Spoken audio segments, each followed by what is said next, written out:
Guys, Monday, brand new blend. It's the Valentine's special limited edition, as you can see here, and it's called Grumpy Valentine, and it's the disappointment blend. That's right. At least this coffee won't disappoint you this year. Brand new blend, guys, limited edition. Got new artwork here. You don't want to miss it. The last limited edition we did, it sold out really, really quickly. Next Monday, 6 p.m. Monday. Goes live 6 p.m. Monday. Brand new blend, disappointment blend. At least coffee won't disappoint you this year. Our Valentine's Day drop, guys. Grumpy Coffee. Make sure to be there Monday, 6 p.m. grumpycoffee.com.au. Best coffee on the land. 500 5-star reviews. Over 500. Give her a try. All right, a couple of big announcements. February 9th. Multiple things. We have our biggest sale ever. 50 to 60% off everything. But on top of that, we are dropping the season preview. That's right, the season preview, a deep dive. You know, as deep as you can get, every single club, February 9th, it is dropping at 3 p.m. It is our biggest show of the year by an absolute mile. Be there. I cannot wait. So a 50 to 60% off sale, everything, our biggest ever sale, and also a season preview drop. I thought I'd put it all together just to celebrate Rugby League being back. And there's some cool stuff. We still got jerseys.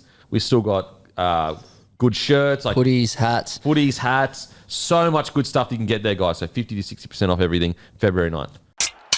Just a bloke in a bar. Cameron Smith, like when I met him, we were chatting and it came up, like I coached my younger brother's 17s team and he coaches his boys team. The Eagles? Yeah. So we were talking about the team and just the joy that he had talking about coaching his son's team and like telling me how they'd gone and what he liked about it and shit. And I was like, fuck, like this guy would have seen more Steeden than anyone in the fucking world. And he's sitting there at like under 15s training or something, just still fucking just frothing talking about how good they are and like, you know, how much fun he has doing it. I was like, this is mad. Like one of my best memories doing content creation was when the first time Billy Slater beat you boys as a coach, and we had the captain's run the next day. And just Smitty walking in, just going, fuck yeah, gave a big hug, like just a Queenslander moment. I'll never forget because it was up in Queensland, remember? And we were like, fuck, we better go film it. Yeah. And I remember I had to like take all the camera gear, and it was the most depressing flight of my life. Because I was like, firstly, I don't want to be here because I have to fly all the way to Queensland. But secondly, like as soon as I walk into those SCN doors, we're going to just have two of the smuggest Queenslanders of all time. That is like the best perspective of all time. Like for the boys, it's like full boys moment. You're just there like, fuck's sake. And it's your job to tell the story with the camera. You're getting cucked. You're like on a cuck chair. Like, this is fucked. Mate, I don't always, but like when I think trying to like get in a positive mindset and think to be grateful, I think of like moments like that, like or even just little ones. Like I remember we finished just a radio show.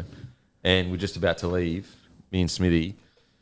And it was around Origin, and he was like, he said something. I don't know how the conversation came up. I think I had to go out with the NRL maybe and do some content for him. Yeah. And I didn't have like a Queensland shirt on me or something like that. Yeah. And like Smitty just goes, oh, mate, just have this. And he like pulled out like a Queensland polo out the back of his singo. And like to him, not that it means nothing, it means everything. He's a Queenslander. But like just to get that from Smitty, I was like, fuck. And like I was like, holy shit! The whole way I was driving out there, I was just like, this is so hectic, bro. Yeah, I mean, one of my mates, he works for a company where they do some stuff with Joey these days, and he was sort of, and they got a few other players, and he was sending in photos the other day of all these jerseys. Like he had Joey's Newcastle jersey. I think it was either from 2001 or 97, or maybe it was just like one of his club jerseys, whatever. But it's Joey Johns' jersey. Yeah, and it's funny that my mate's sitting there going like, holy fuck, you know what I mean? But then for Joey, it would have been like, that's what I wear on a Friday. Like, yeah, absolutely. You know what I mean? Like, but it's got so much value to other people. You know what I think, like, for me anyway, has the most value, like, in a very long time, is I would love to have Reece Walsh's grand final boots. Yeah, far out. Bro, I hope he doesn't give that away for, like obviously, charity would be good, but I hope he gets the right amount of money for those. If he is, like, if he might not do it for charity, I think he should keep it for himself. Like, just, you know, obviously... he can do whatever he wants, but just that performance, bro, like... Oh. Were you, as a player, were you sentimental? Like, do you have a lot of stuff? No, I wasn't. Still? No, I wasn't. Do you wish you were? I regret it, yeah. I really regret it, yeah. I it's hard to... Like, regret's a strong word, because, like, when, you know, you're working with the information you kind of got at the time, and when you're in it, it's almost like you're brainwashed to be like, yeah, this is where I'm supposed to be. Because you have to be like that. A little bit, yeah. Because if you're not, then the moment will overawe you. Like, I feel like a lot of the time when a big moment comes, and granted, I know I'm not some fucking 300-game veteran that's won Origin or whatever, but like I feel like, you know, I got a resume that shows when the big moment come, I could deliver. Respectfully, yeah, without being a fuckwit. No, 100%. Yeah. But I feel like if you don't have that level of arrogance, you might get overawed by the moment. And I think sometimes when you watch players melt away in a moment, it's because they're getting overawed and they feel like they don't belong there. Yeah. You know, for example, Reece Walsh, he belongs there. He belongs in the moment. And some people call it arrogance or cockiness or whatever. But that's what you need to own the moment. You need to be like, when this ball's coming across, this is my job. Like, I'll never forget when I scored that try in the corner. Well, there's two times this happened. So obviously the Para one try, and then there was the Cowboys try in 2010 when I'd come back in round one to win the game. And I remember having a moment of doubt the set before. So I kept pointing. If you watch the whole set, and you can see like from a wider angle, I pointed prior to that multiple times like that. Kick, yeah. And I remember so I pointed, I think it was like tackle 3 or 4. They didn't kick. And then between the next point, I had that moment of doubt, like, do you really want to be the guy that gets the ball now? And I remember thinking, it's your job. It's your job. That's fucking mad, yeah. And then I pointed again, and then obviously the rest is history. And same situation when I think it was Matt Gillette hits an overs line, Lockie goes overs on Thurston, gives to Israel, and as he gets the ball, you think you've got two options. You've got just run, take the safe option, which is like step back inside. You know, get a quick play of the ball, and basically, you know, you do your job, and like kind of no one's going to sit there and go, oh, he should have done this, you should have done that. They'll be like, okay, quick play of the ball, how good, we'll score off the next play.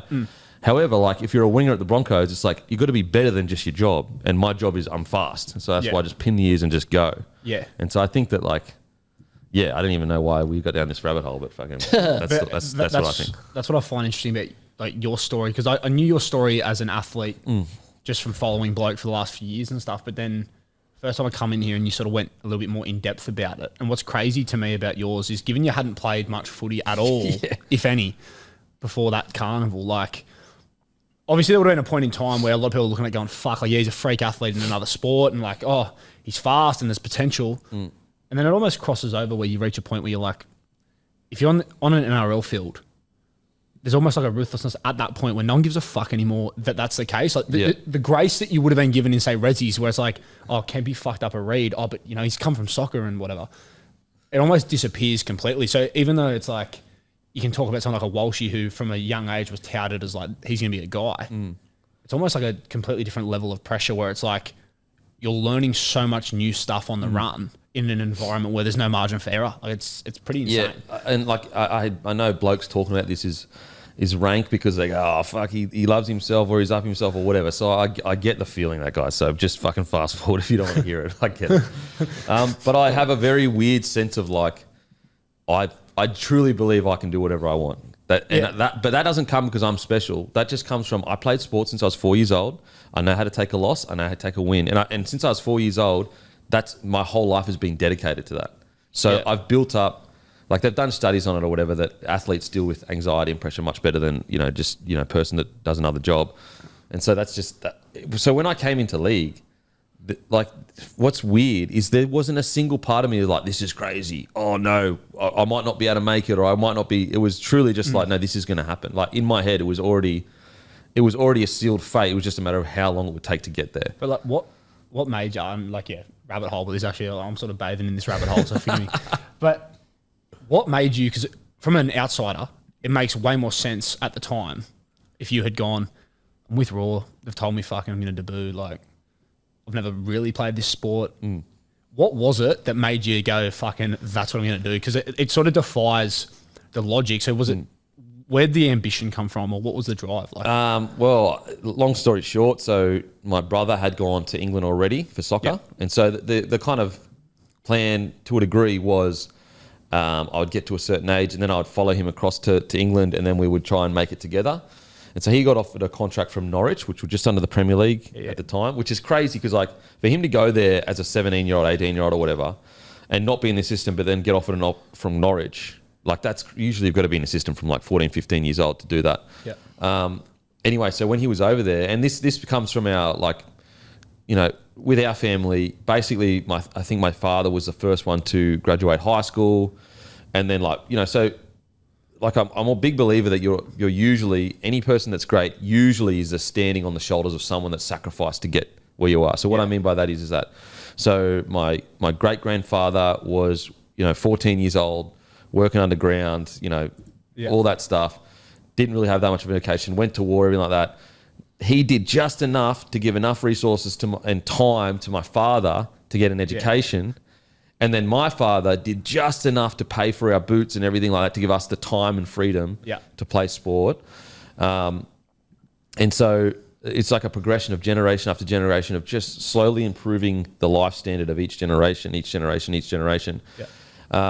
And so, with that though, comes like, okay, so because my father was working all the time, he wasn't educated in like, what if your kid is a good athlete, what do you do? He was of the mindset of like, well, this is what you do. They play sport and the best gets picked every single time. So if they're the best, they'll get picked. Yeah. But it is that mixed with other little things. Politics and the rest. Yeah, but also like, okay, so for example, let's say all of us sitting here right now, let's say you've got an 18-year-old son. He goes over to England. He gets offered a contract with Norwich. Mm-hmm. And he rings you up and says, for a couple months, I'm homesick.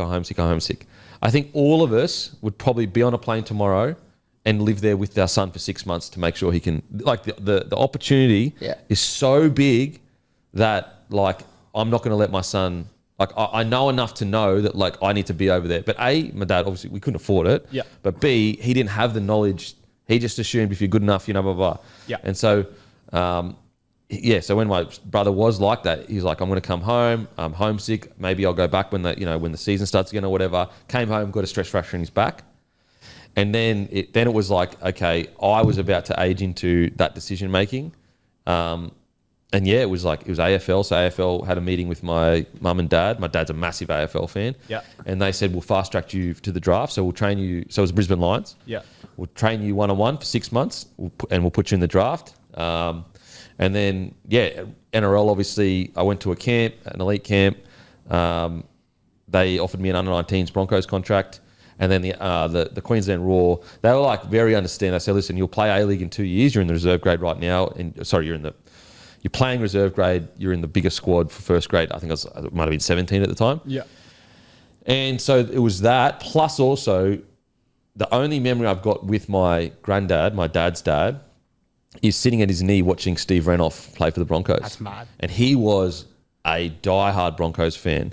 So it's really one of the only, I guess, tinges of hurt or whatever when I made my debut was he wasn't around to see me, his grandson play for the Brisbane Broncos, and he was like a diehard fan. I've actually told Steve Renouf this too, like that. That's hectic. You watching you just glide across the line at the knee of my grandfather, Dar, we used to call him. What's crazy is my dad just sent me letters that he sent from the Middle East, World War II, back home. Yeah. My granddad. And so, so I made the decision because of all of those factors. Yeah. I was like, and also people like, I think, obviously the Brisbane Broncos are big now, but early 2000 Broncos, if they come knocking on your door, like basically what would happen back in those days is they would go to the Australian side, like Australian schoolboys. Yeah. And pretty much just pick the best players and say, come to Brisbane. And everyone, like a few years ago, what was the whole yarn? Like, Broncos don't have their mystique anymore. Like players, the guns don't go there anymore. Bro, early 2000s, if you were pretty much, you weren't a gun. I'm being dramatic here, but like almost you weren't a gun if the Broncos weren't interested. That's how big that's they what were. Made Smithy Cronk Slater. That's sort of what made it such a big deal at the time. And that's probably for anyone who's sort of my age or younger, that would be what would give you the understanding of why that was so significant. Yeah, absolutely. They missed out on GOATs pretty much. Yeah. And also a great lesson for younger people that, even a club as powerful and as big as Broncos can get it wrong. Oh, especially all the time. In like junior reps and stuff, what's funny is one guy makes a decision, kid might think, fuck, I'm not good enough, or it cuts him. That fuckwit probably won't have a job next year anyway. Yeah.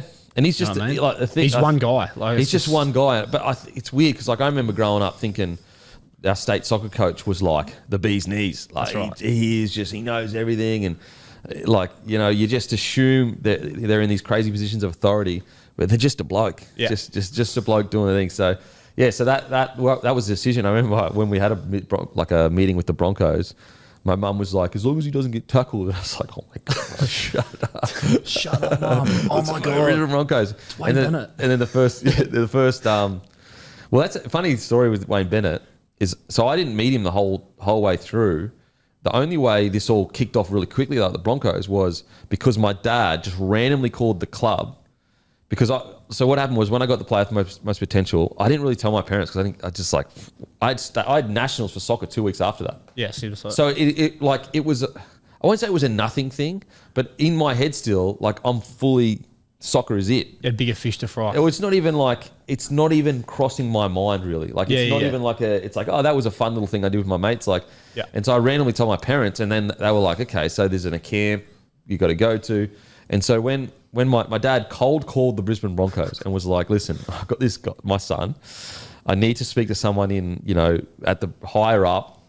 He's been offered this by the Bronco. He got all the way through to Wayne Bennett. That's awesome. Somehow, some way. And so that's when, so he basically said to Wayne, like, just so you're aware, my son plays soccer. We don't know anything about what rugby league is. We don't support it. We don't follow it. We don't know anything about rugby league. And when the Broncos found that out, instead of going, like, there's two camps. There's the, like, potential camp, and it's essentially just this wide net, and you've got to be pretty good at footy. And then there's the elite camp, and that's, like, all the guys that, like, these guys are probably coming through the first game. Considering properly, and So they rushed me to that instead of me going to the one at the end of the year. So, yeah, that's how it all came about. I would love to hear the footage of that phone call. Mate. Just press 4 for Wayne Bennett. Oh, far out. I don't know how he did it. And, like, what about, like, the greatness of Wayne to take that call? Oh, yeah. Like, I got a random parent calling the club saying his son plays soccer or something. Like, most coaches, understandably so, would be like, well, fuck, I'll get the team manager or something. I'll get the under-19 coach to... Funnily enough, actually, the under-19 coach was fucking Glenn Lazarus, by the way, just quietly. Oh, the brick. Pretty much the GOAT. Still stinging that he dropped me because I crashed my car. I was 10 minutes late. Still stinging. But that's just crazy. That's the standards he's working with. That's why he's the GOAT. On my way to training, crashed the car, was 10 minutes late, got dropped. But that's why he's a GOAT. I was like, it's like, leave earlier, bruh. Just leave earlier. You look back now, you're like, he was fucking right. He was at the time. He was bang on. However, there was one thing I did a little disagree with. So I was essentially the only player out of the 19 side that by the end of the year was playing Clydesdales, which was Broncos reserve grade. And so Clydesdales, I think, got knocked out or whatever. And I went back to 19s just for their grand final, I think it was. And he started me on the bench. And I was like, and I understand why I did it. Like, I respect it. It was like, giving the 19s boys, even though I'd played most of the years with them, I played the last 7 games with Rezzies. But it was like giving those boys, like, use Denon's been gone, But I feel like I should have started just. Did you go on off the bench? Yeah, towards the end, the game was already gone.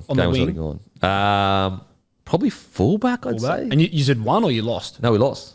Oh. Yeah, we lost. But I never forget my debut at Clydesdale, Suncorp Stadium, and the fullback was Greg Inglis. Sick. Anyway, there's so many people listening right now going, fuck you, Kemper, I fucking heard this story a fucking million times. I mean, so like you said, fast forward. It's called the 15-second skip mark. Yeah. Just listen on and double also time. we got timestamps. Well, we've started.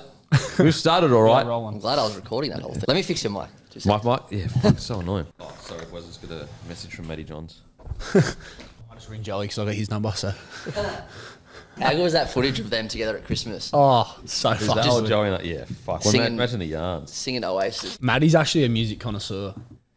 I think Matty's an everything connoisseur. He is, but like you can tell he's proper passionate about music. Like he actually gets it. You know what I mean? Like he actually follows it quite deeply, which I think is awesome. Matty's intelligence is actually, he might be one of the most intelligent. Like Matty Johns, sorry, I'm just distracted by the fact that Matty Johns. You texted Matty Johns. He texted me. Hang on. No, you're getting back to him. I'm getting back to him. I might wait till the end of the show. I might just brush him down the show. You know what? I might just go busy. Call you in an hour. Don't ever say call you an hour. Just say busy. Yeah, busy. Speak to you when I can. Too busy for you, bruh. Too busy for you, bruh. Sorry, bro. Just on the phone to Joey. I had a guy at my old work who was so checked out. I won't name him, obviously, but like when you're sick at work, you call your boss, you send a boss saying, "Hey, I'm sick," blah blah blah. And normally, most times I'll say, "Yes, sweet." He just sent an email to like the head of New South Wales Rugby League or whoever it was that just said sick with a full stop. That's all it said. And then the next day when he was sick again, he just forwarded that same email to the same person. Oh my God, that is the levels of disrespect. He also wasn't sick. He was up the coast. Yeah. But, yeah. Hilarious. Holy, so I'll just write back sick. Talk later. Sick. Yeah, so Matty John just messaged me, boys. It's not a big deal. Stop carrying on. Like you're being a bit time. weird about Everyone it. just relax. You're being a bit weird about it, to be honest. Like Happens just all the Matty. time. I call him Matty. Do you call him Matty? Yes, Is that how Matty. you call him? Yeah, even Matt. Sometimes Matt? Matthew. When I'm angry with him, I'll say Matthew. Just, so he knows, yeah. Yeah, okay. Otherwise, just MJ. when we're just throwing chat. Oh, shit. I will actually message back right now. It's still fucking Matty John's cut. Yeah, I can't wait till Morning Glory. I cannot wait. Because it's just, honestly, it's like 3 blokes just yarning each Friday. Who's the third? Is you, Matty? I don't know if I can. I mean, I'll just say it. Fuck it. If I get in trouble, whatever. It's Hammy. And it's locked in. Fuck yeah. Locked in. Nice. Locked in. So stoked. I'm so Hammy. fucking stoked. Because we're talking earlier about like debuts and big moments or whatever. Mate, him on the Matty John show has killed it. His debut on the Matty John show, like, and when he started on the Matty John show, like, I'd known him for 2 years at that point. Yeah. And I still couldn't believe how good he was. Yeah. It was just so natural and so professional. I'm just like, holy shit. And I know he's this been guy's around for a while, but that's still the Matty John show, bro. on TV. yeah. Yeah. Also, like, it's a weird. Have you guys been into the show? Like, I'm sure you've probably been on it. I've been as a fan. I've been in the crowd. I sat in the crowd and like, I've been on a couch, mate. yeah. Mate, it's a weird. Like, it looks like it'd be a pretty high pressure situation. Like, you're the live crowd. There's a bit of a gap. Like, where do you put your hands and stuff? What do you tell? Like, obviously you deal with pressure really well, big game player kind of stuff. Yeah. What do you tell people when you're dealing with pressure and anxiety? So, the next moment is always more important than the last, Kempy. Oh, That's what it is. So that's always always the last message in the sheds from me. It's like You're a next job operator. Next job. regardless of what happens. Because you know what happens? Sometimes people do something good, they sniff their own fluffs, and all of a sudden you're down 12-6, but you're up 6-0. Yeah. If you go down 6-0, you can't sit there going, oh my God, we're down 6-0, because you'll end up down 18-0. So whatever happens, good or bad, you get one moment to just sort of feel what you're feeling. Yep. That's next job. Okay, next job. I like that. There's a lot of next job calls on rugby league fields these days. Oh, yeah. And I hate the ones that come out hollow, though. And you look to that guy and you go, you're calling next job? You missed 10 tackles. You got to follow through on it's the action. Like, you can say next job. You can't say next job and then miss the tackle. It's like when the guy drops the ball cold and goes, my bad boy. So I know, dickhead. I know. Yeah. You know what I mean? Like, or they call the one set. Listen, I want to send a fucking PSA to rugby league players. If you fucking drop the ball and you call one set, shut the fuck up and get off the field. It's disgraceful behaviour. You fucking put your head down, you go and make 10 more tackles, don't miss any, and you take the fucking toughest carries of the game. I hate that shit of like, oh, drop the ball, one set, boys. Yeah, no worries, especially if it's an outside back, and that's coming from a winger. Yeah. If I ever see a winger do one more set after dropping the ball, he should be dropped from the team. There, I said it. Joey or Cam Smith probably get an exemption. Outside of that, if you're not them, like you said, shut up, do your job, buy the boys beers after and apologise. Yeah, and head down and be grateful you get a few bum taps. If you get a few bum taps, in today's generation, they're all like happy that they made an error. Like, oh yeah, we got to stay positive. Like, I get it. So you should be grateful for that shit. Because back in the day, if you get a fucking slap across the face for a drop ball rather than a bum tap. Yeah, and a lot of the bum taps are disingenuous, aren't they? It's sort of like a bit of like I'm doing this because I have to. Yeah, the whole we're gonna keep talking through fatigue and like you fuck, just get your hands up. So speaking of exemptions, one of the great ones was Origin 1 2018 down in Melbourne. James Maloney throws an intercept. Val Holmes runs the length and scores.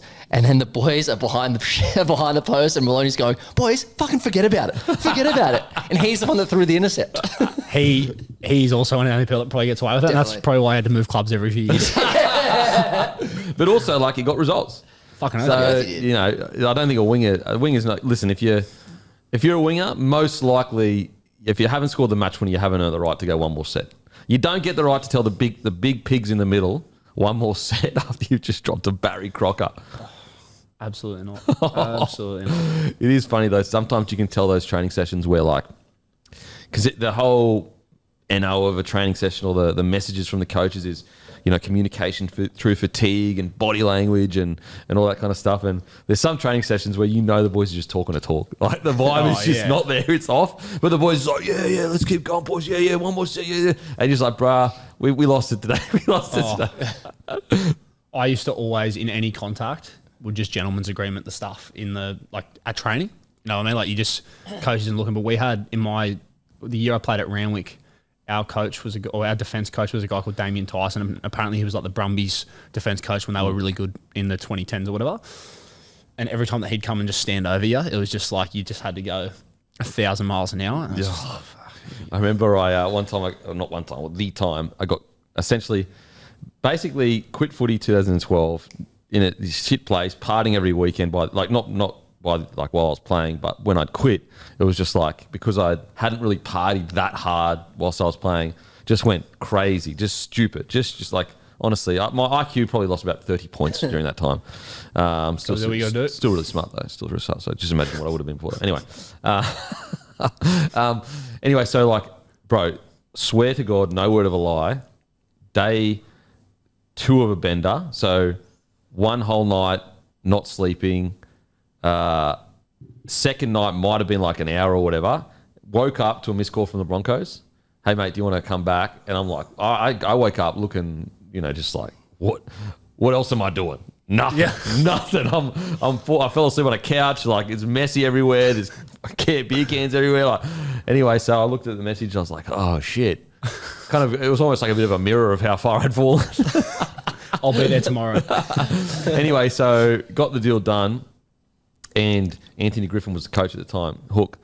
And I think it was his way of just seeing whether I'd still had some ticker in me. And so the first session back was a wrestling session. And mind you, when I quit, I wasn't training. Like I was just doing nothing. Of course, yeah. Bro, basically by the end of the wrestling session, he had me in there by myself with the whole circle of boys just getting ran out by blokes. Just singled me out, and basically the boys around me just running me straights for about 10 minutes. And I was like basically nearly vomiting, trying to tackle people by the end of it. That's how bad it was. My worst nightmare.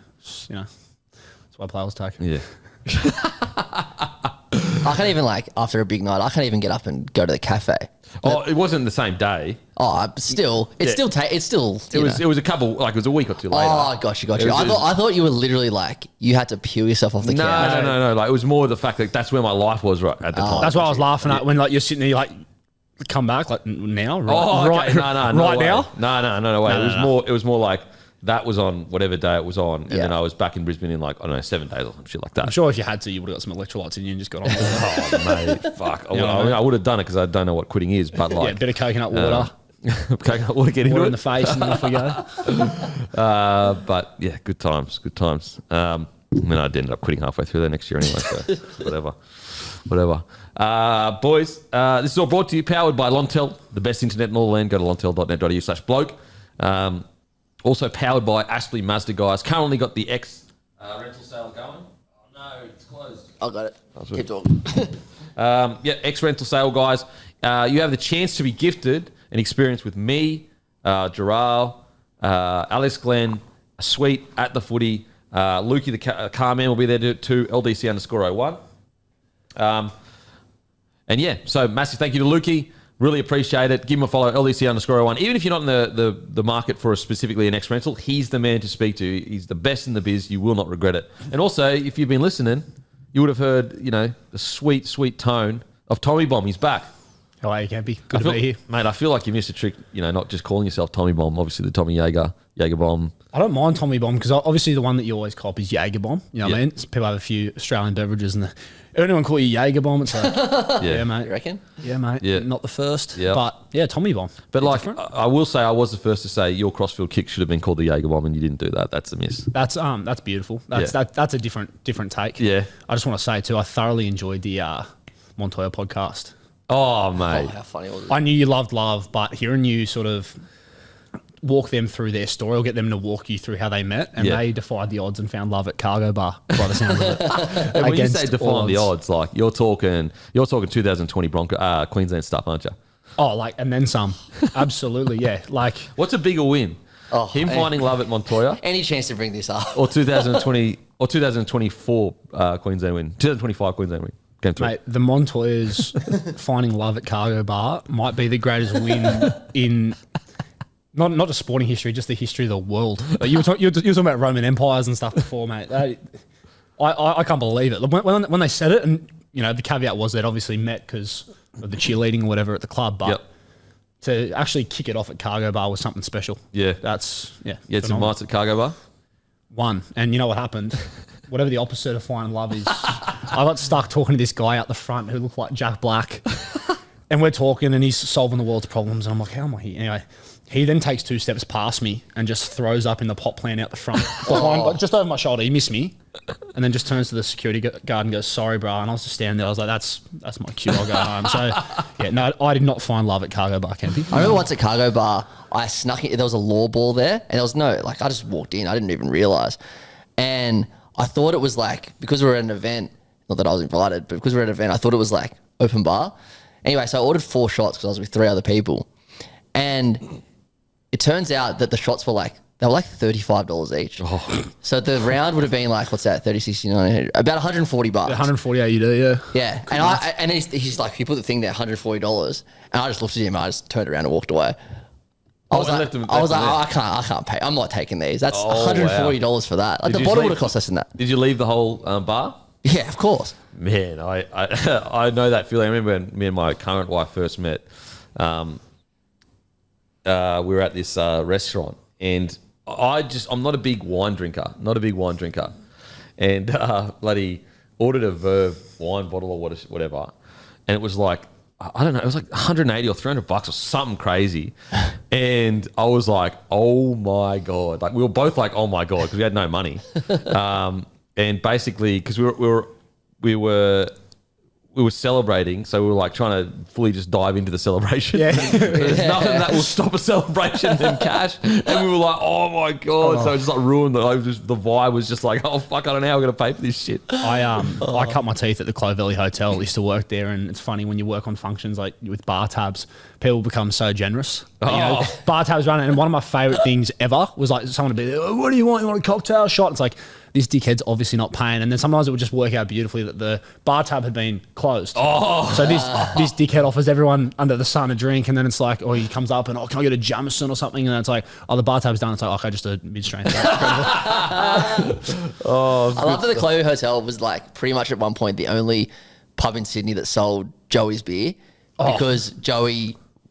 that's his local. That's his local. Still City. Yeah, we used to pour it. Yeah. No, it was... Mate, I love that name, Still City. I thought it was great. The branding, everything was great. It was awesome. The grey. I can see it very clearly. Yeah. Sick. I just love that you can get it on tap at Chloe Hoey. That's just sick. Yeah. Stomping around.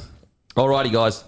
An old battler, Buzzy Rothfield, has retired from News Corp. Now, I don't know, does that mean that he's retired from NL360 as well?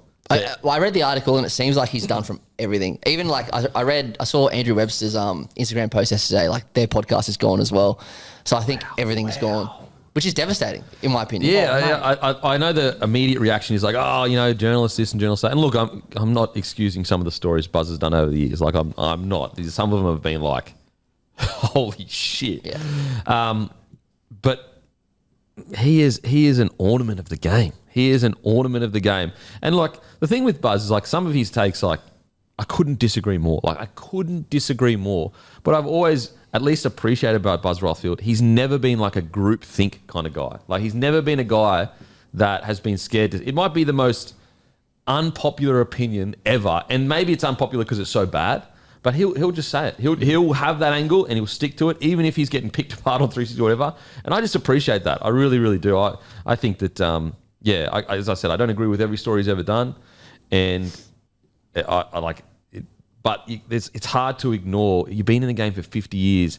How many people say they don't like Buzz but consume his content pretty regularly, Yeah, he will be missed in the game. Absolutely, to be a journalist that long in this crazy of a game, it's almost like an old warrior. It really is for me. So fair play to Buzzy Rothfield, incredible career. He's I think people will only realise how much he actually brought to the game now that he's not going to be there. Even I've loved since Braith took over on 360. Sometimes when they're going back and forth with each other and they disagree, and Braith obviously has the authority of he did what he did as a player. And sometimes like just the way that they would go back and forth, like you can't do that without the fact that Buzz is funny, or sometimes he stands on the hill that he's willing to die on, even though most people don't agree. Like, yeah, I'd love to know what he's gonna do with himself now, because he's been rugby league forever. Like, what's he? Is he going to take up fishing or something? Yeah, or, you know? It's a crazy one. Europe summer? Like maybe it's all part of a huge. He's about to release his own podcast or something. It's all some media tactic. Nah, as I said, like, you know, to be a journalist that long in this game, like that's crazy. That's absolutely crazy. I think. Yeah, I'm with you, mate. I do think a lot of people are going to probably go, yeah, okay, there's probably 8 out of 10 articles I might have disagreed with, but there's still an opinion in a game I love. And at the very least with Buzz, most of the time at least, you knew it was coming from a place of at least relatively well thought out. Like, and look, that sounds like I'm being condescending. I'm not. He's an actual journalist. He's not like, he's actually educated. I'm not educated like him. But yeah, I do think that there is a part, and I will be honest, and I've said this privately many times. If this had happened 10 years ago, I probably would have been a bit more, and maybe because I was close to my career at the time, and there is a very anti kind of journalist, anti-player sentiment at times. I do think over the last, 5-6 years, Buzz's stances have not necessarily softened. He's still as strong in them, but I feel like the idea of like every journo is the same. It's not that much. Like it's not like that in rugby league anymore. People are probably a little bit more understanding of where the journos are coming from. Mostly, not all of them.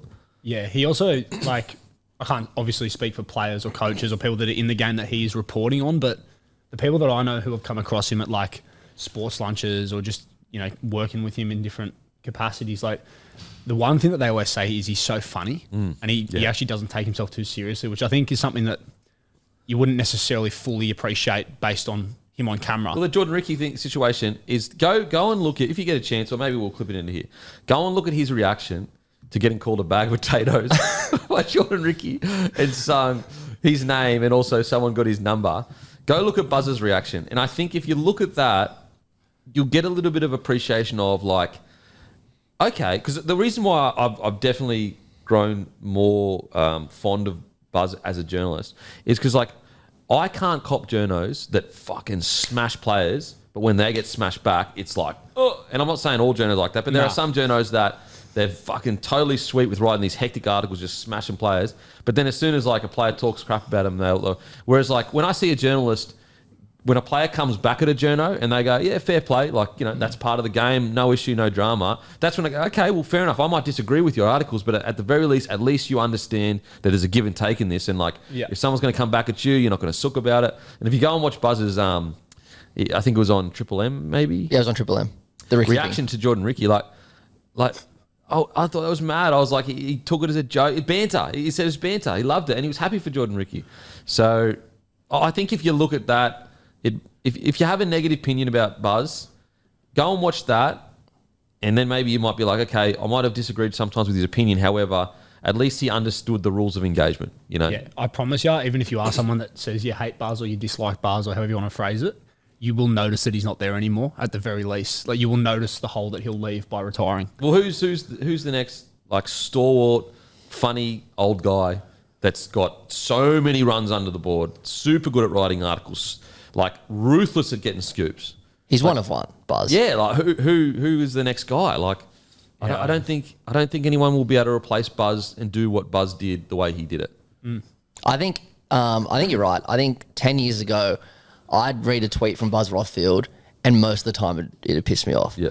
But since he's been on 360, since he's been on the radio, since he's launched his own podcast, he's now pretty much my favorite journo. Yeah. Like it's humanized him so much to a point where he's so popular now, and he wasn't popular 10 years ago. So yeah, the last 10 years, it's obviously been a huge shift for him, but yeah, I'm going to miss him on 360. Yeah. And I listen to his podcast with Webby. Like his podcast with Webby is actually very good, very outstanding. Him and Webby's chemistry and the way they bounce back and forth.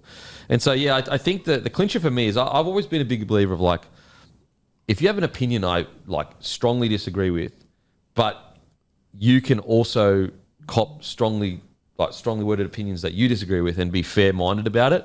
I think I've always been a big fan of that in journalists where they do that. And I think Buzz has proven that at least most of the time. I'm sure there's some fan out there right now that's going to bring up a story that happened a couple of years ago about their club that they hated. So I'm not discounting that at all, guys. I'm just saying like the fact that if you're going to have a strong opinion, you should be able to reasonably take a strong opinion back. And I think Buzz definitely has proven that over the last year or two.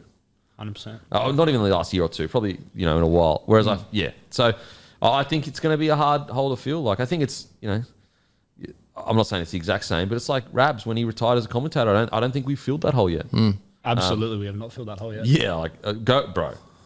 Speaking of like nostalgia and like, go back and watch some of the big moments that he commentated and just the energy and passion that he brought and the calls and everything like that. Like, oh my God, bro. My favourite of his, I know a lot of people's favourite was 2015, but my favourite was 97 because he says the call, like, Albert's over, Newcastle have won the grand final.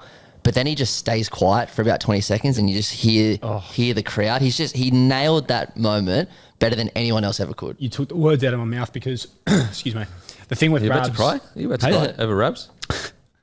Yeah, I am. Jesus. No, he always knew, like, less is more a lot of the time. You know what I mean? Like, he sometimes would come out and he'd say something about,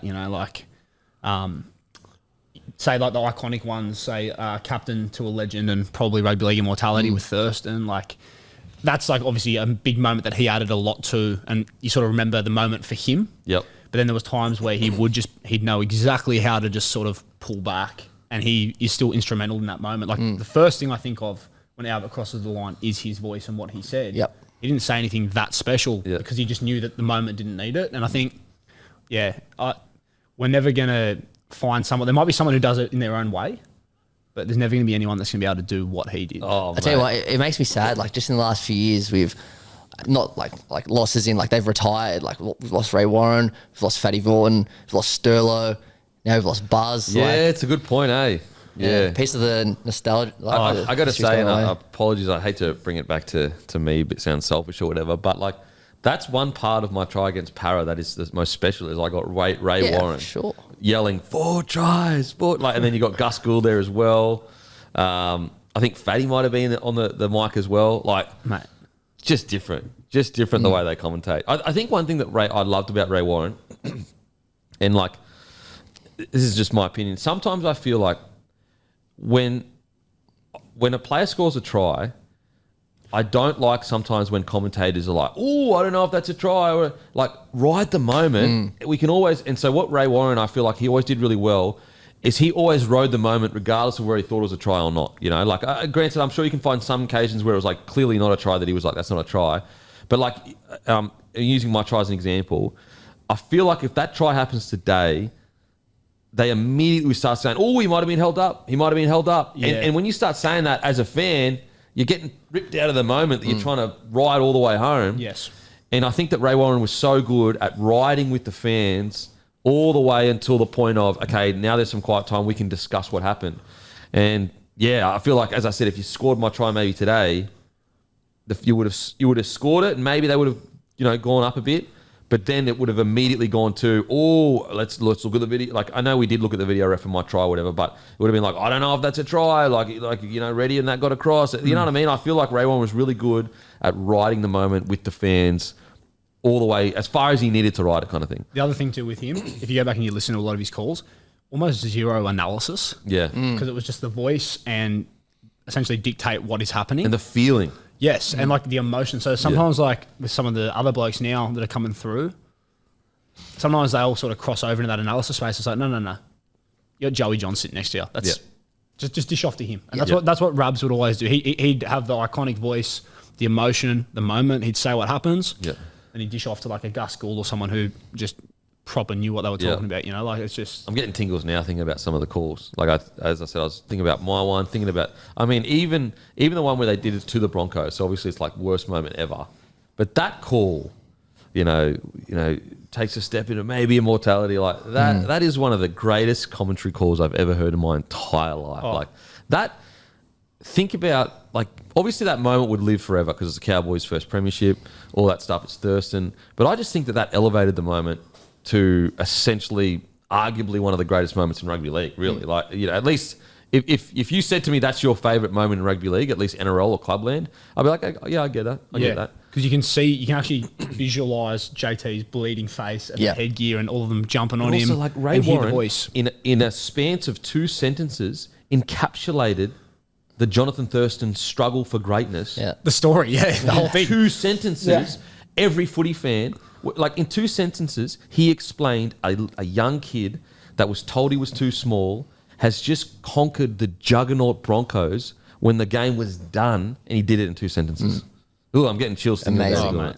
Speaking of getting chills, when they did Rabs's, they did a tribute for him. It might have been a couple of years ago. And he said that was his favourite ever moment. And they told Thurston that was his favourite ever moment. And Thurston started choking up. He forgot proper emotion. It was mad. Yeah, I think so. Ray one was like, oh, also Dan Kemp's trying against a parent. Yeah. They cut that bit out for some reason. Very weird. It was about a typical media agenda. Eh? Oh, mate. They want to keep the little guy down. Sick of it. And look, Buzz, to a degree, I'm not putting him on the same level and he won't be remembered, whatever. But in journalism, I think you'd be hard-pressed to find a journalist in sport that isn't a bigger, I don't know about admirer because, journalism can be a bit of a tough game where they're at each other's throats. But I think that there's not many sports journalists in this country that don't have the utmost respect for Buzz Rothfield and what he does. And the influence he's had for literally half a century. Yeah. And to just reinvent yourself constantly over and over. Like, reinvent's a strong word. I guess it's probably the wrong word. Be so good at what you do that you transcend generation. That's probably better. And that's what Buzz was. He was so good at what he did, he transcended generation. Massive compliment because you have people sort of. I got 2 younger brothers. One of them 6 years younger than me. There's blokes his age that would watch 360. So to be on a show where you're actually able to appeal to a generation that's sort of three or four behind you is pretty. So I mean, what makes Wayne Bennett so impressive is he's just generation after generation after generation he's been able to handle. Buzz gone, incredible resume. Wow, that's weird. It doesn't feel real, to be honest. I wish, I know they said his last article was going to be the top 100 moments in 50 years, but I hope he gets that chat with Ricky. Because he said on the Triple M that my first interview next year is going to be with Jordan Ricky. That again, that's what I love about it. He's getting called a sack of potatoes by Jordan Ricky, who in regards to name in the game, Buzz is substantially higher than Jordan Ricky. Granted, Ricky's the actual guy out in the field, bloody putting his body on the line, but it's still Buzz Rothfield is Buzz Rothfield. Absolutely, it's called a sack of potatoes.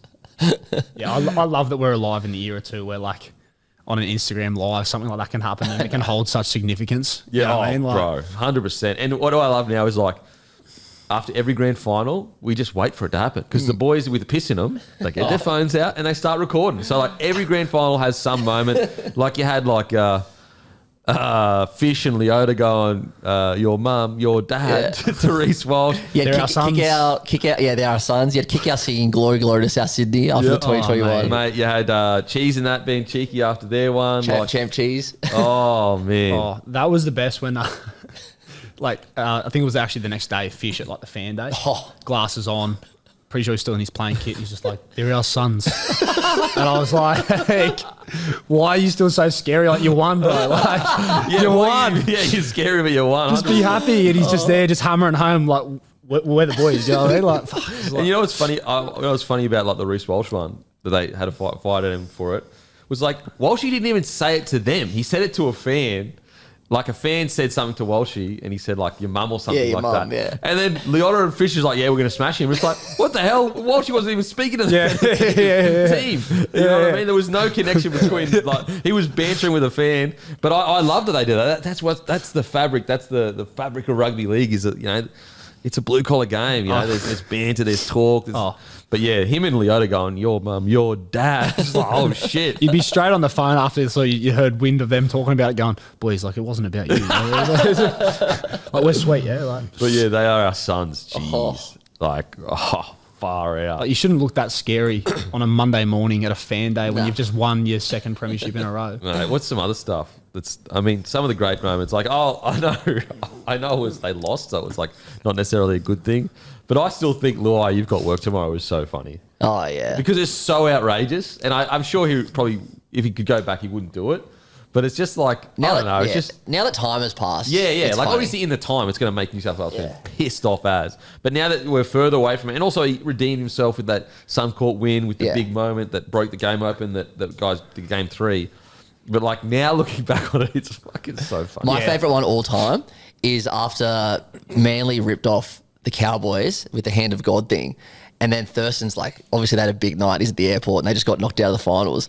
And the journo went up to him and he's just like, it's a conspiracy. I reckon the Luai one was mad too because it's like, and he said this afterwards. And obviously, once you've posted it, like it's just going to get spun how it is, and that's part of it.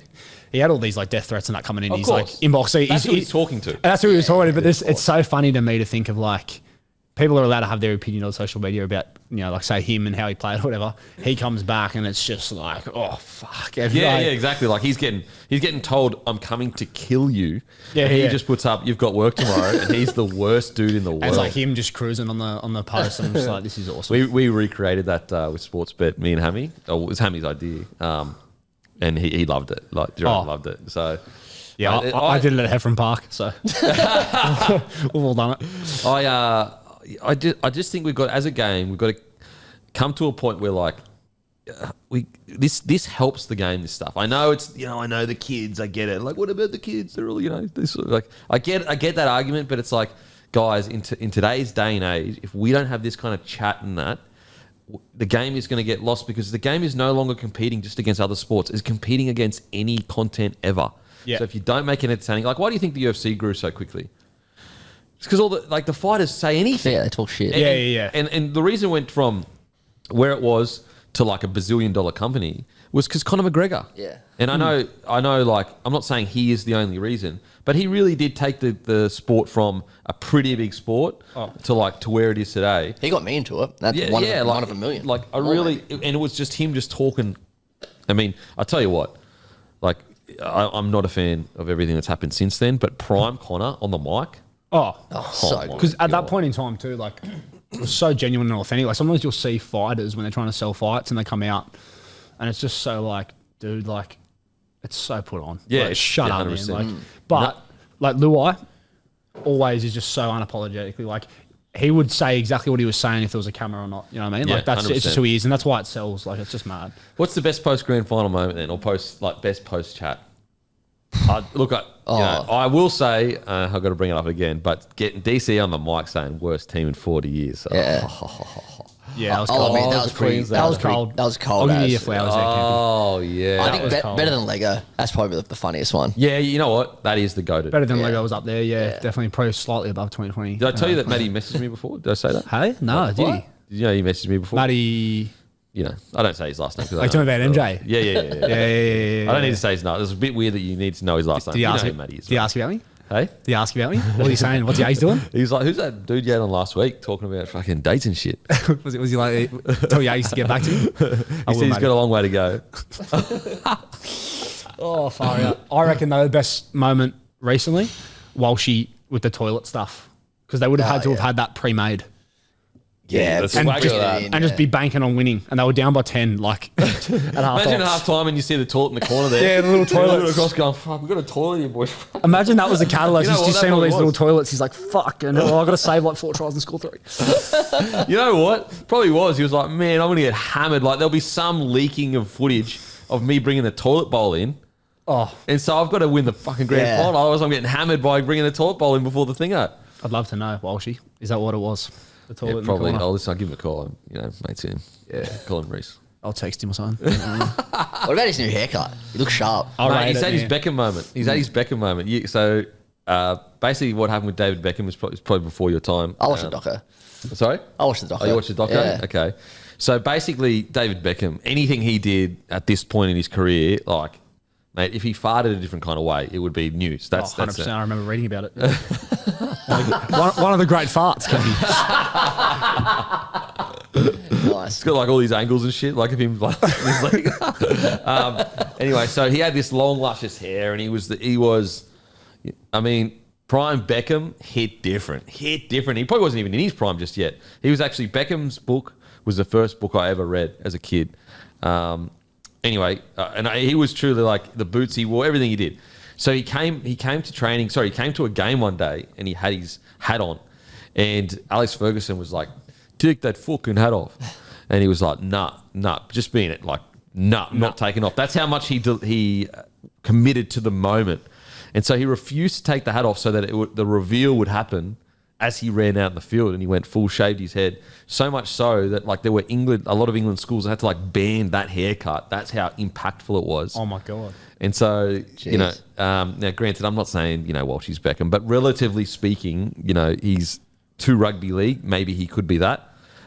He shaved his head. I think you'll see a lot of Queensland schools rolling around now. A 100%. lot of buzz cuts at recess and lunch. Yeah. Wouldn't shock me at all. Mate, it's crazy how I looked at his, so I went to, because obviously he put his story, and I went to his Instagram. He's got 630,000 followers or something. Yeah, like bro. Yeah. He's Like, oh, far out. He's 23, bro. He put up Is he 23 or 22? He's 23. 23. Yeah. He put up on his story as well. I think he wasn't with his daughter when he did it, and so he FaceTimed her, That was funny. and she was like yeah. proper in tears, laughing at how good it was. Like, Yep. he's just the best. He's so good. So yeah, he's had his Beckham moment. I saw on TikTok there was people that weren't a fan of it. I was like, I think it's good. I think Yeah. it's good. I liken it to when Michael Clark shaved it. He had the big blonde locks, and then he just shaved it off, and that's when he started meaning business. And Oh really? Okay, I say back to back. We're That's going back scary. to back. Fucking You know what? hell. Yeah, you're right. It's a business style haircut. We're Yeah. going back to back. That's a great omen for back to back. remember when Joey? Well, I don't remember because it was probably before I was born, but I remember seeing videos of it. Remember when Joey dyed his hair pink? And he did the same thing. He ran out on the field, but the problem was he had the worst game of his career. Played like a bag of dicks. Yeah, he kicked his first two out in the full, had the worst game of all time, and then had to get rid of it. That's what dyeing your hair will do, though. Like we had a kid who rocked up. He'd never played semis before, and first week of semis, he rocked up with blonde hair, and I was like, oh fuck's sake, like, this is Yeah, that's bad juju. yeah, bro. you're either gonna kill it and you're gonna go above and beyond, or you're gonna do what he did with the red hair and just. The problem with that though is you're messing with everyone's juju now. You know I what I'm know, saying? no, that's what I'm saying. I've got nothing to do with what you did, but now I'm wigging out, going, "Oh shit! Like, are we got bad vibes now?" Oh, I don't know, and it is a gamble. I'd love to know though. Do you reckon there's any chance that Walshy's hair came up in the season review with Madge? Has Madge sat him down and gone, listen, we won and Yeah. you killed it, but to go up a level. Yeah, like you did it like almost you were playing fun footy, but I need business footy now. Yeah, so Yeah. I 9 need to a 5 4 kind of all stuff. over. 9 to 5, missionary, real conservative stuff. Vanilla missionary buzz cut. That's probably what he asked for. You know what? I say this every time, but vanilla, I'm sick of it getting raps that it's like boring and plain. It's only boring and plain because it's not coloured. If you had the flavour of vanilla and you put all different colours in it, no one would say it was boring. I'm fucking sick of the rap it gets. What do you think about when people try and dress it up as French vanilla? Is there a difference? Look, I don't any attempt to dress it up I like because it's you're giving it the rap it deserves. Like whereas when you're sitting there going, "Oh, vanilla's boring," it's like, okay, why is it boring? Does it taste boring? Does it taste boring? Depends. Like vanilla essence is like, oh, you can't have too much of it. It's too, Bro, it's vanilla too ice potent. cream doesn't taste boring. Yeah, I think you're onto something in terms of I think it is about the colour. It's all about the colour. I guarantee if you just coloured it all up like a paddle pop or whatever. Remember the old urban myth that the paddle pop coloured was just vanilla? It was an urban myth. it's banana. Yeah, it's all the same, isn't Rainbow it? is Most of banana, them? banana Yeah. flavour. Yeah. Yeah. I think chocolate. I'm not a massive Chocolate's paddle pop different. guy. Yeah. I'm more of like a Messina guy, and they really dress it up. Like, there's no Yeah, vanilla okay. kicking about at Messina. Yeah. Bit of cash, Messina. Chocolate Man. When I was growing up, brownies man, and- I had no cash to get Messina. I don't get it out from Campy because like cutting up and that. You know? You still cutting those? So it's not Hey, like, are you just You're starting always to cut? cutting. You're always cutting. Okay. You're always cutting. But sometimes you gotta blow out. You know what I mean? Yeah. We walk past the specials board. They've always got like specials. So you're still in like the first week though, like just by looking at you. Early days. Yeah. Couple days in. Says me, I'm fucking look like, as I said, a melted candle. No, I'm in my Dilf era now, bro. Are ya? I'm going hot. Do you have to that. actually like put that out there though? Like, do you have to actually make the statement that you are? Well, when now? you're as ugly as me, you do, because it's obviously like, well, when I become the Dilf, they're like outwardly looking, I'm not hot. So you've got to let them know that I'm a Dilf. You know what I mean? I'm in the Dilf vibe because physically you're never actually going to notice me being a Dilf because I'm not. You know what I'm saying? Yeah. Well, as far as I'm aware, I'm not a dad yet, but I'm trying to imagine like, is it you have your first kid and straight away you can sort of claim that, or do you need runs on the board first? So now you've obviously got a couple running like around. I think one kid you can't claim Dilf Okay. because a real man has 2 kids. Yeah. You know, okay. 2 or more. You know, one's like, oh, that's a bit of fun. You Yeah. have 2. Like put it this way, I've carried two human beings in my arm around the house. That's pretty sick. You know what I mean? Like that's masculinity personified. One kid. I mean, have you ever picked up 2 kids before? Yeah, a few times. But So you've held 2 babies at once. yeah, not my own, as I said. Pretty sure. But Well, most people. Have you ever held 2 babies at once? I don't think, not 2 at once. That's what I'm no. saying, man. That's what I'm saying. So whereas me, like, 2 babies, hair's all messed up. I'm cooking extra. I'm fucking just masculine as fuck. that is masculine. So I also reckon, like, as well, when you're a new dad, it seems that some blokes are very like wigging out a lot. Like, fuck, like, is he awake? Oh, like, you know, once he's had two, like, you're just giving off the vibe now. It's like, fuck, like, man, I'm just a dad, bro. Like, yeah, I just get it done. I will say there is a bit of the old school coming out of me. I've already been saying to my son Rain, I'm like, don't say ow unless it actually hurts. Yeah, okay. Because I don't like the fake stuff.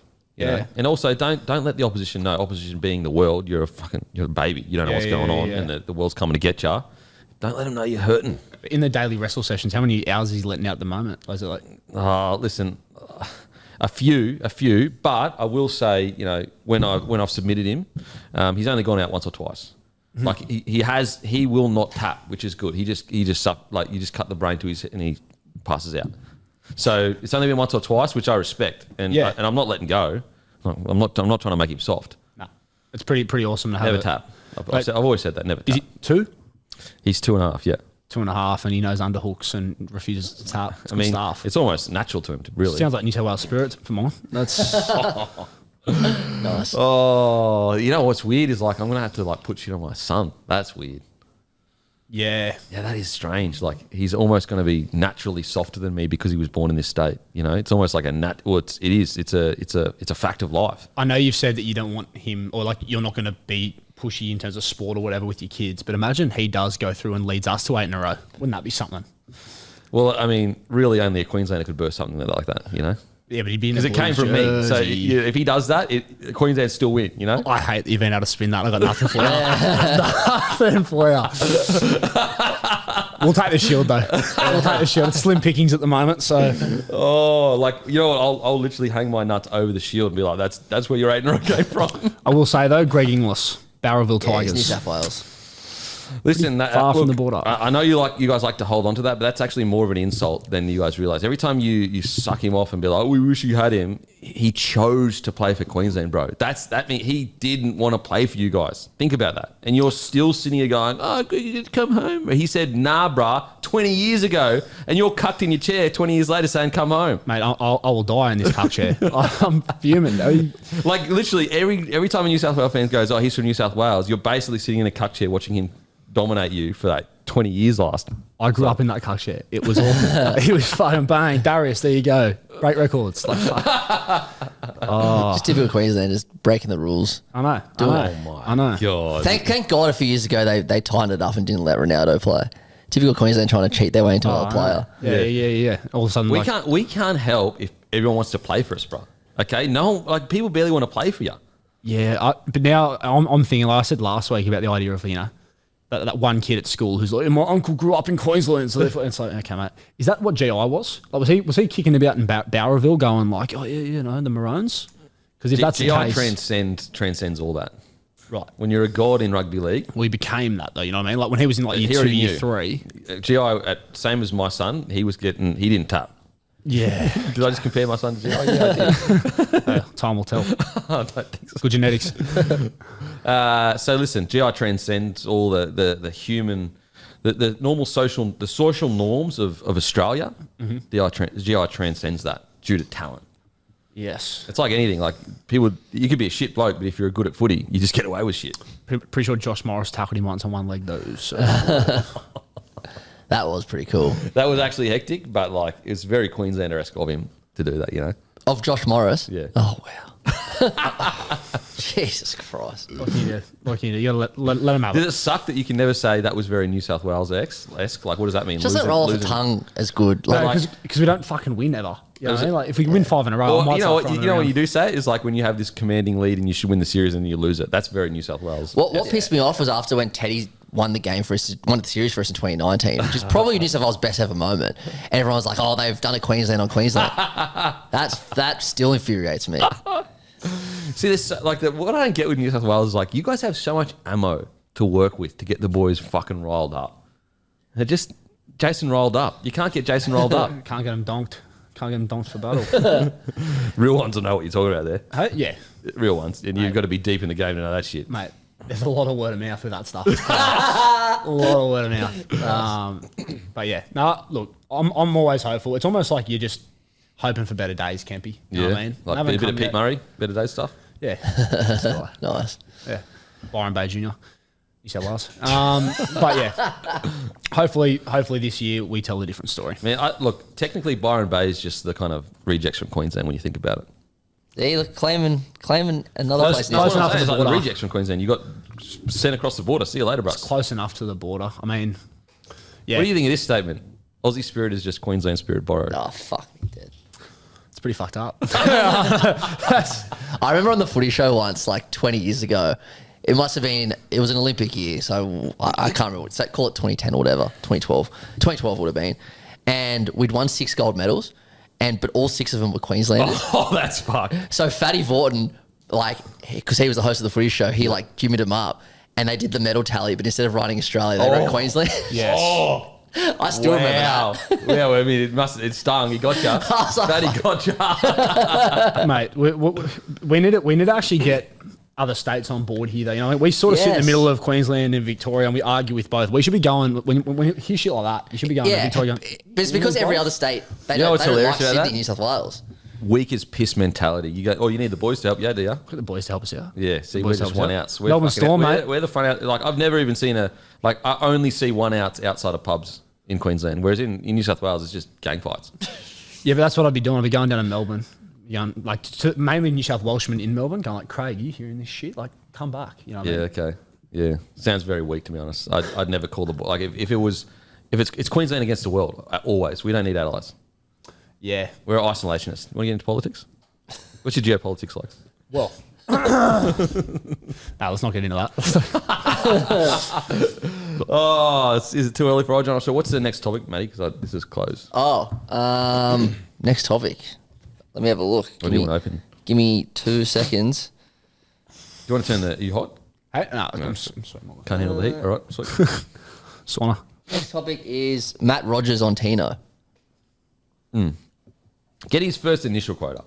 Okay. His first quote, or he's like, okay. Well, because I know he's explained what he meant. Yeah, explain what he meant. Because it's hard. I don't want to misquote his position. So can you just get his first quote up? So he said, I love Tino and I love Cooper Bye, but if you told me you could only keep one of them, I'm saying Cooper Bye. Rogers told SN Radio. He's just younger, he's 19 years old. The good clubs, they don't let players of Cooper Bye's ilk get to the open market. Sats has gone in there to try and ride the ship, and now he's wrestling with the Melbourne Storm and trying to keep Cooper Bye. Every Titans fans will be dead. So it's more a Cooper Bye thing. Yeah, so this is what I say with that. Like, what I think he's saying, and he's come out and he's clarified, I'm pretty sure. But what I think he's saying is this, is like, we're revamping the whole club. If Tino isn't locked in, and, you know, like, his opinion, Matt Rogers' opinion, if he's not locked in, and if he's going to go and it's going to give him an extra few $100K to keep a guy like Cooper, I'm keeping Cooper Bye. I think that's what he's alluding to, of like, it's a new era, it's a new time, we're not going to win a premiership next year. I think that's what he's alluding to. I don't think Matt Rogers is really sitting here saying, like, you know, Tino's worth $1 million, Cooper's worth $1 million, I'm going with Cooper. No, and it's also because of the uncertainty about Tino's future and all the options. It's like everything in a big bundle. Yeah, the context around it. Like, when you read the quote, you're like, wow, that's pretty strong. But I think what people are missing is the context around where the Titans are right now. Like, if it is the case that, like, truly, you know, you're and ahhing and an extra few $100K would probably keep Cooper, I'm assuming, you know, whatever, then he's saying keep Cooper and allow Tino to explore what he wants to explore. So when he clarified, he said, I don't want Tino to go, but he's the one with the contract and the get-out clause. The Titans doing everything possible to move things in the right direction. At the end of the day, Tino is the captain. And is the captain in or is he out?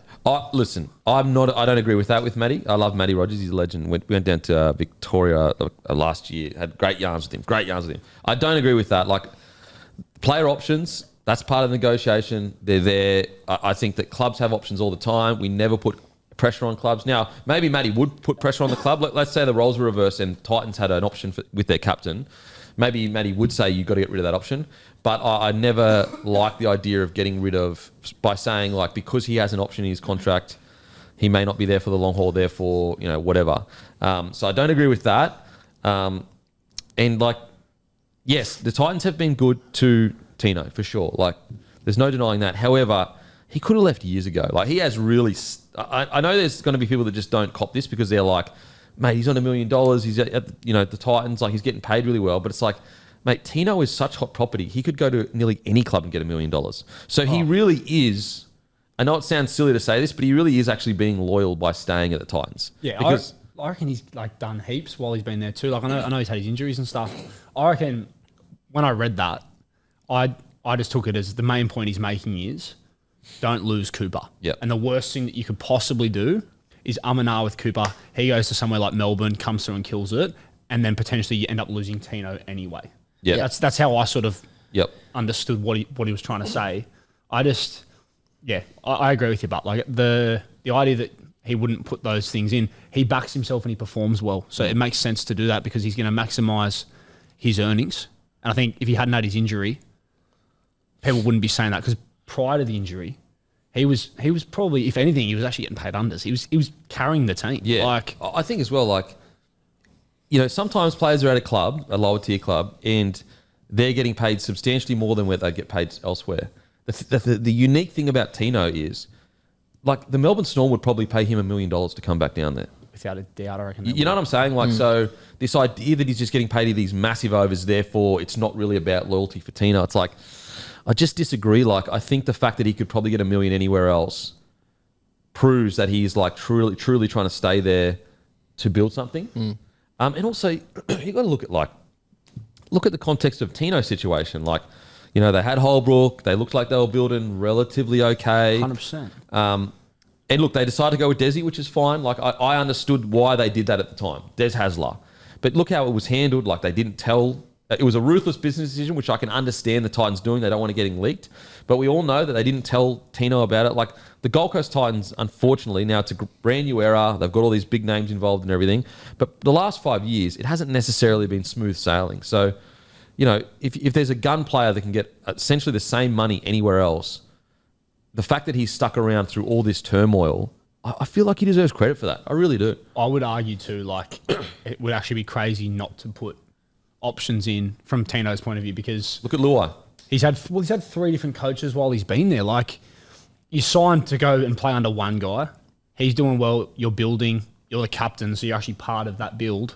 Like you said, you don't get told, hey, this thing you're building, all of a sudden we're taking away the main guy you're doing that with. He's a club captain. Like, he's a club captain. He didn't know about it. And then he's been injured. They got Des.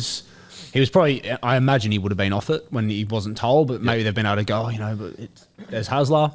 You've then brushed him. Like, I reckon it makes absolute sense that he's put those options in. And there was a lot of people out there initially, and maybe I feel like there's a quiet majority that understood it, but midway through last year, Luai was public enemy number 1 because he had options in his contract. Is there any reasonable person right now that didn't say Luai had the smartest decision out of everyone? And he should have those options in his contract? No, it makes perfect sense. And 100%. The other thing is too with Tino, like, when he left the Storm, he was like very clearly like he was a great player and he was up and coming. But I feel like he's built his own legacy there, to be honest. Like, in terms of what he's been able to do in Origin. And even, like I said, it's hard when you're a player who you're at a club where they're not doing well as a team. You're never going to get the flowers you deserve. But he actually has been playing really good footy. So, and he's developed a lot as a player. He's substantially more significant of a figure in our game now than he was when he left Melbourne. So that they were sort of investing in him on potential. And also, he's done it at this one of the lower tier clubs and been picked in Origin every time. He is a walk-in start in the Origin. A lot of casuals wouldn't know he was even at Melbourne. He played off the bench in the grand final 6 years ago. Yeah, and now he's everyone knows who Tino is. He's a walk-in start to the Orange side. Yeah, and he's a great, from the outside looking in. Every time you see him get the opportunity, he seems like such a good leader. He's a legend of a bloke. Absolute legend of a bloke. I reckon if you're a good club, and it's like you said, a lot of new guys coming in terms of admin and coaching and old boys or whatever, or old boys of other clubs, but like people who are strong figures in our game. If you're confident in what you're building as a club, the options aren't a problem because you're essentially saying, yes, sweet, well, we back ourselves that you'll want to stick around. Yeah, I think what Tino's doing right now is fair and reasonable, which is like, okay, I'll give this new regime an opportunity. And we'll go from there. I think that's more than fair, actually. Like, in reality, if you're looking at ruthless, cold, no loyalty, it's just a business, he probably should have left the last time he had the opportunity to leave. And also, it would be dumb when you've been injured. You're not going to sign for unders. You know what I mean? It makes sense that you want to be able to go out, prove your worth, carve up again. But this is what's so crazy though. Is if Tino, he was obviously injured. Was it last year he was injured? Year before when he got his ACL. Yeah, when he did his ACL. ACL, but like he's such a good player that even if he did his ACL, let's say I hadn't done it before and he did it this year, he would still get signed for $1 million. Like, of course he would. That's how big of a player Tino is. I don't like. He has proven at the top level he belongs there. So, yeah, I understand the sentiment though with what Matty Rogers is saying. Like Cooper Bye looks like his debut was outstanding. Just to defend Matt Rogers for one second, like I agree with everything you said. I agree the options were the right call, but we're all coming from like a rugby league perspective. He's coming from a Titans perspective. Yeah. And if the whole Keon thing was happening and Sam Burgess came out and said something that maybe isn't really 100% true, but like he's just trying to do it for the club. As a South fan, I'd appreciate that. I'm sure Titans fans are appreciating what Matty Rogers is saying right now. Like he's basically saying, put it the club first. Yeah. Whoever wants to be there, let's do that, which is fair.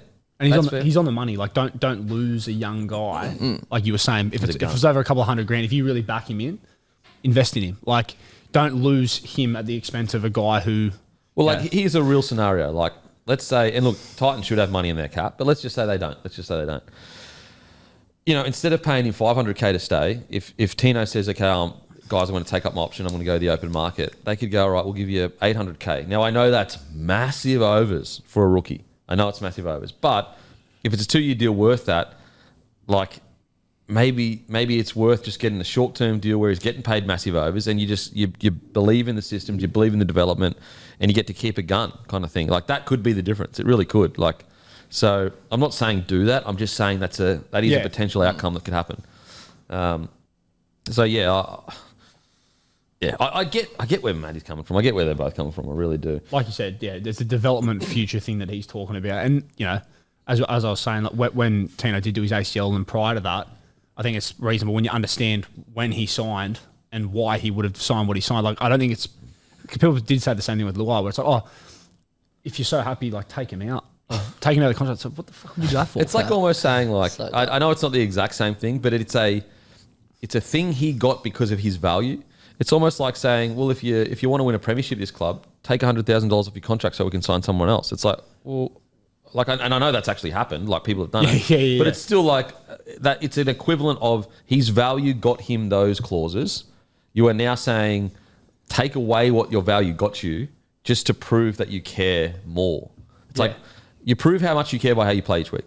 It's that simple. And if let's say, like, you know, look, obviously not saying this is going to happen, but if the Tigers came out and won a comp and he was in Origin and he was carving, and like, why would he take out an option that would allow him to be financially rewarded for that performance? Yeah. Like when that's been agreed upon already, it's like, oh, well, if you love us so much, we'll just take it out. It's like, are you stupid? Like you would never do that ever in any other context outside of sport. People would not even float it. So, alrighty. Last thing, Volk on Sunday, mate. Tune in. I mean, what else is there to say? If you love your country, you watch Volk fight. You watch Volk fight. Like seriously. And Cook. And Cook as well. He's a cooker full time, fighter part time. Yes, mate. Do you reckon he get any bad reviews? Your steak was shit. Have you seen like some of the shit he can do over in like an open fire? Like in terms of what he can cook, it's fucking unbelievable. Like that someone can beat the shit out of people like that and then just cook up like a steak frites or something. You know what I mean? His natural testosterone must be through the roof. Oh, that's all test based stuff. That's all test based. Yeah, that's all test based. They're just they're the least transferable skills you can think of. Yeah, I know. But well, you think that, but in saying that, you go back to the cave days where test was through the roof. Yeah, that's true. You're fucking fighting blokes. You're cooking for the fucking tribe. Oh, he's hot stuff. Yeah. What do you reckon his wife's sitting there just going, wow, I've got a man. 100%. Like, I have a man. And he used to play front row. And he's like 5'6". Yeah, and he used to play middle. And he played in the middle. Like, you know what? Scientists should just get the test. Like, his natural testosterone production must be fucking through the roof. Yeah, 100%. He's definitely like sitting outside the sun and his balls, legs in the air. So all those little 1%. Do you reckon he's taking Tribulus? Every chance. Bit of ashwagandha, doing rain dances. Any little edge you can find, I reckon. Have you've been a bit in the PT world? Any urban myths about test boosting? Not the actual, stuff. But, I don't know. You hear a lot of stuff, don't you? And normally the people that are pushing that stuff, it's like they're not doing the fundamentals, mate. You know what's fucking crazy? Yeah, you know that's one thing with the whole like PT world is like. What's funny, and this come from a guy that looks like a piece of shit, but what's funny is like 99% of you guys are not training hard enough for these small supplements to make any fucking difference. Mate, Let me be clear with you. let me be real clear. Most of you people, including myself, have a look at me, sloppy as anything, including myself. I'm in the same boat as you. All those supplements don't do anything. They might do the smidge, but you're not training hard enough for that to even. When I was 15 and like, you know, playing footy and getting in the gym, whatever, and said to Dad, I want to go and suss out the supplement shop. So we're going in the supplement shop and I got fucking rinsed. This guy was the best salesman ever. No way. We've walked in. He's like, bro, like, what are you doing? And I'm like, oh, you know, just need some protein powder. I think, you know, he sold me pre-workout, intra-workout, post-workout, protein powder. Intra-workout. Yeah, intro workout. Like, what the fuck is that? It's not even a thing. And I was sitting there and like Dad was like, fuck, like, you know, and this guy's full spin in the air. He's like, yeah, bro, like, you know, like in game especially, man, like you just need those electrolytes and shit. And I'm like there at like 14, 15 going, this dude fucking really wants me to make the NRL. Like, this is mad. I'll tell you the things that you, as just a normal person, if you want to be hyped up for training, caffeine, creatine, protein, maybe glutamine. That's it. That's all you need. That's what I find so funny now. Like, I'll just have like a black coffee before I train, but at 14, 15, I'm sitting there fucking around with this pre-workout and intra-workout. And you're like itching off your face. You're the beta flowing through your veins and that. Yeah, have a coffee or take a Notos or whatever. Have your protein after. You don't even need to, these days, studies suggest you don't even need to have the protein in that window. Like, as long as you have the protein for the 24 hours or whatever. Creatine, definitely, there's enough studies that say that it helps. But again, you're probably not trained anyway. And glutamine, probably. Yeah, no, there was a lot of shit like that, and obviously when you're PTing, especially with like general population people that are just every day and just wanting to get a bit better, and like, what do you think about carnivore or something? It's like, dude, like just start with like, don't eat as much Hungry Jacks. Yeah, you know what I mean? Like let's start there and work backwards. Eat relatively clean and just start training hard. That's it. But I think a lot of it comes from people that want like a drastic change. Yeah. You know what I mean? Like they want to change their lifestyle, so they're like, fuck, it needs to be drastic. Yeah. It's like, just relax, guys. Not the right shape. There's your health and nutrition advice. Just so you know, we're not actually nutritionists, but so don't take anything we said seriously, or do. Who gives a shit? Tommy Bomb, he's here again. He's back after his debut. Well, third debut actually. So packer up debut. Yeah. How you feeling like a first grader yet, or what? Look, trying to get there. Sort of just you know, like you said before, just trying not to get overawed by the moment. Is it all aura in this room? Heaps of fucking aura in this room. Heaps of aura. Like, it's unbelievable. Even just hearing you talk about, like, you know, you'll come up as an athlete. I'm just sitting there going, fucking hell. Nothing to throw back at you there from my end, but. Well, you played fucking a bit of footy. Yeah, here and there, mate. Here and there. Ball playing loft? Yeah. A bit of six and Div 2, whatever. Bit of six as well, so like a bit of Freddie Fittler vibes? Bit of second division, Div 2 6. But, you know, as I've always said, was never tough, and I fucking hated contact campy. Like, on game day it was all right, but miss me with that shit. And can you imagine being too fat to play six properly, so you end up being a middle, but you're just not tough enough anymore? So you're just always there, probably big guys who love contact coming at you, just go, oh, fucking no. Oh, that's good stuff. All right, give him a follow, Tommy Jaeger on Instagram, all the good stuff. Tommy Bomb, thanks for joining us again. We appreciate it. That's your new nickname now, Tommy Bomb, just so you're aware. I'm okay. You don't really have a choice in it, to be honest, unfortunately. Stop trying to make Tommy Bomb a thing. No, I'm actually all right with it. It's high test stuff, Tommy Bomb. What do you reckon your test is like? You reckon it's high? I don't know. I should get some bloods done and find. I've always been scared to do that because I'm just like, I feel like I might be really underwhelmed. You know Mate, I tell you what, I know my test is substantially lower than when I was younger, that's for sure. Yeah, well, you did play NRL. Mate, I think back to those days like, bro, I used to just fucking love it, eh? I just fucking loved it. Really? Yeah, I'm just like, yeah, who gives a fuck? Yeah, I love it. Like, see, if someone tried to find me, I'd say, yeah, fuck, who cares? You're the man, bro. Whereas back in the day, I'd be like, yeah, knock me out, cunt, let's do it. Yeah, so I'll get knocked out, it's fun.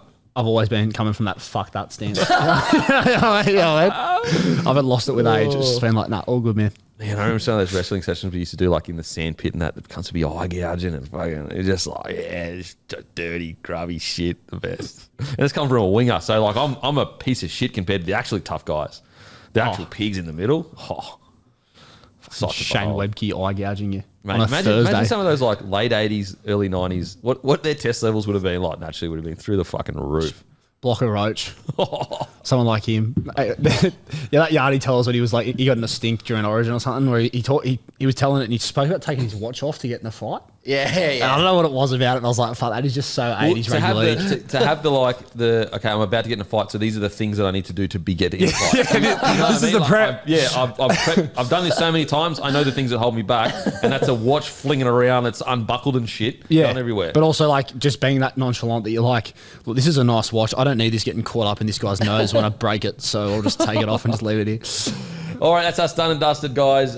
Make sure to box Vulture this weekend. Thanks to Aspley Mazda, LDC_01. Lontel, best internet in all land. It powers everything you see here. Give Tommy Bomb a follow. We'll go fuck ourselves. Thank you.